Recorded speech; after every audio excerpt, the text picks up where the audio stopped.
ডাম্বুলা শ্রীলঙ্কার মধ্যপ্রদেশের মাতালে জেলায় অবস্থিত একটি শহর। শহরটি কলম্বোর 148 কিলোমিটার উত্তর পূর্বে অবস্থিত।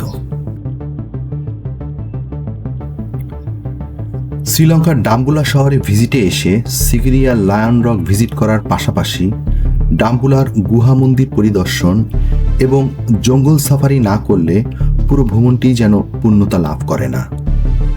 শ্রীলঙ্কা ভ্রমণের শেষ পর্বে এই ব্লগে আমরা 1991 সালে ইউনেস্কো ওয়ার্ল্ড হেরিটেজ সাইট হিসেবে স্বীকৃত ডাম্বুলা কেভ টেম্পল পরিদর্শনের পাশাপাশি জঙ্গল সাফারির গল্প আপনাদের মাঝে তুলে ধরার চেষ্টা করব। আশা করি ব্লগটি আপনাদের ভালো লাগবে।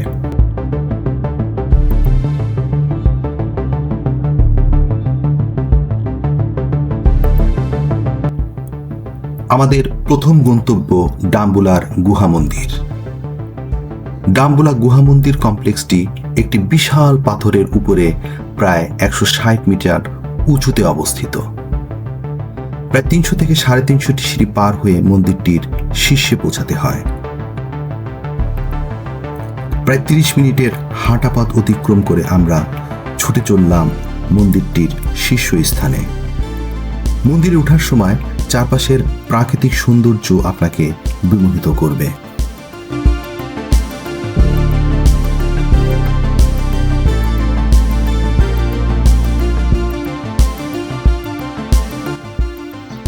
অনুরাধাপুরের রাজা ভালগাম্মা অনুরাধাপুর রাজ্য থেকে নির্বাসিত হয়ে দীর্ঘ 15 বছর ডাম্বুলার এই গুহাগুলোতে আশ্রয় নিয়েছিলেন। বৌদ্ধ ভিক্ষুকগণ সেই সময় ডাম্বুলায় গুহায় ধ্যানরত ছিলেন এবং নির্বাসিত রাজাকে তার শত্রুদের হাত থেকে রক্ষা করেছিলেন। ধারণা করা হয় খ্রিস্টপূর্ব প্রথম শতাব্দীতে রাজা ভালগাম্মা নির্বাসন শেষে অনুরাধাপুর রাজ্যের সিংহাসন আরোহণ করার পর ডাম্বুলার ভিক্ষুকদের প্রতি কৃতজ্ঞতা স্বরূপ তিনি ডাম্বুলায় একটি দর্শনীয় শিলা মন্দির নির্মাণ করেন। এটি ডাম্বুলার গুহা মন্দির।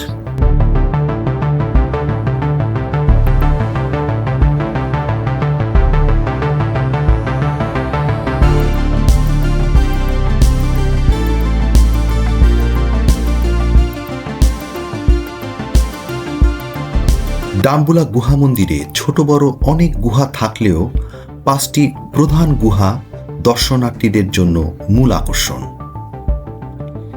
এটি দেবরাজ লিনা গুহা, যেখানে পাথরের গায়ে খোদাই করা 14 মিটার দীর্ঘ একটি শায়িত বৌদ্ধ মূর্তি রয়েছে।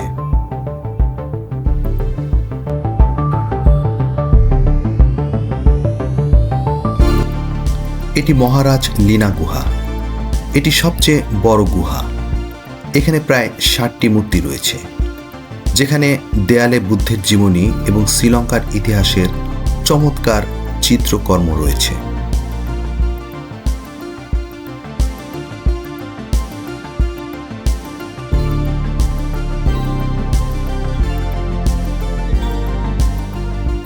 এটি মহা অলুদ বিহার গুহা। 18শো শতাব্দীতে ক্যান্ডি স্টাইলে তৈরি এই গুহায় প্রায় 50টি বুদ্ধ মূর্তি বিদ্যমান।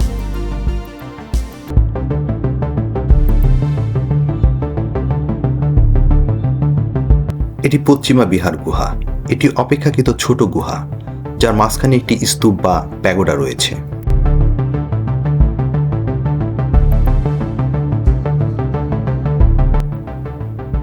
গুহা মন্দির পরিদর্শন শেষ করে পাহাড়ের উপর থেকে চারপাশের প্রাকৃতিক সৌন্দর্য দেখে মুগ্ধ হলাম। এরপর আমরা ছুটে চললাম ডাম্বুলার জঙ্গল সাফারির উদ্দেশ্যে।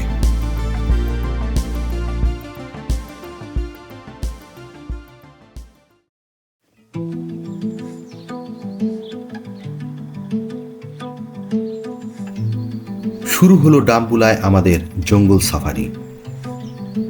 শ্রীলঙ্কার ডাম্বুলা অঞ্চলে সরাসরি কোনো বিশাল জঙ্গল না থাকলেও এর আশেপাশেই রয়েছে দেশটির সেরা কিছু ন্যাশনাল পার্ক বা বন্যপ্রাণী অভয়ারণ্য।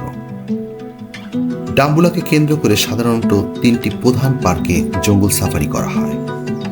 এগুলো হলো মিন্নেরিয়া ন্যাশনাল পার্ক, কাউডুল্লা ন্যাশনাল পার্ক এবং হুরুলা ইকো পার্ক।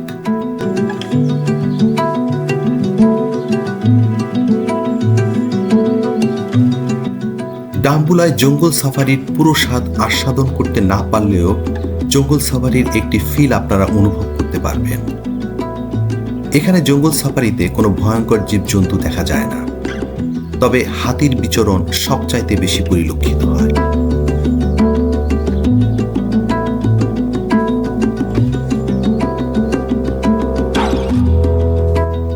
হাতি ছাড়াও এখানে সাম্বার হরিণ, মহিষ, বিভিন্ন প্রজাতির বানর এবং প্রচুর বিদেশি পাখি দেখা যায়।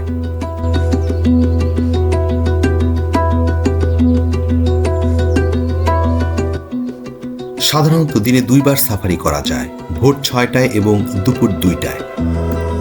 সাফারিগুলো ছাদ খোলা জিপের মাধ্যমে করা হয়। প্রতিটি জিপে 4 থেকে 6 জন বসতে পারে।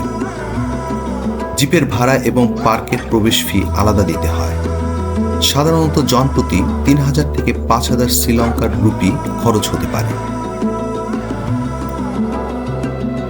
ছাদ খোলা জিপে চড়ে কাঁচা রাস্তা ধরে জঙ্গলের মধ্যে ঝাঁকি সহ ঘুরে বেড়ানোর ফিলিংস কম কিসের।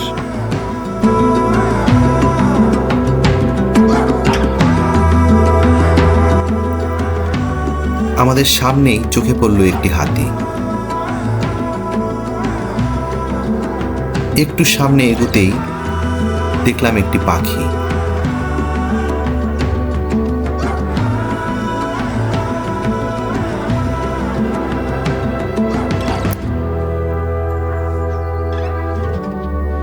জিপের সামনে দিয়ে হেঁটে গেল একটি ময়ূর।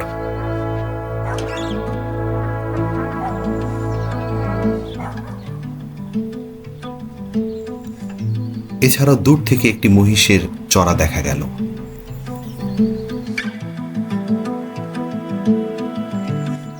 মাঝে মধ্যে জিপ থেকে নেমে জঙ্গলের সৌন্দর্যের মধ্যে ডুবে গেলাম।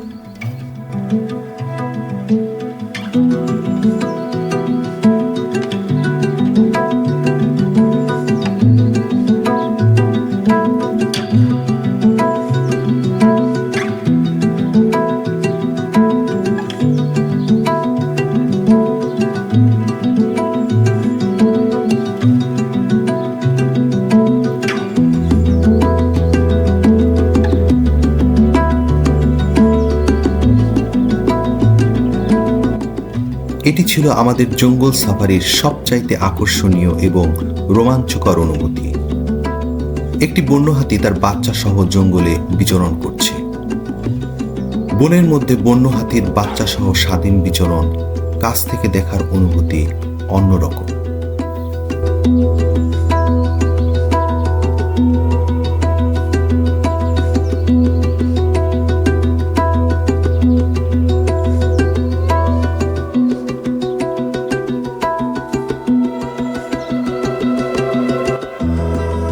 ডাম্বুলার জঙ্গল সাফারির মাধ্যমে আমরা আমাদের শ্রীলঙ্কা ভ্রমণ শেষ করলাম।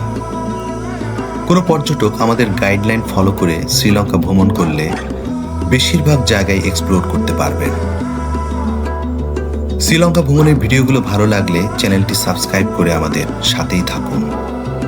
সবাইকে ধন্যবাদ।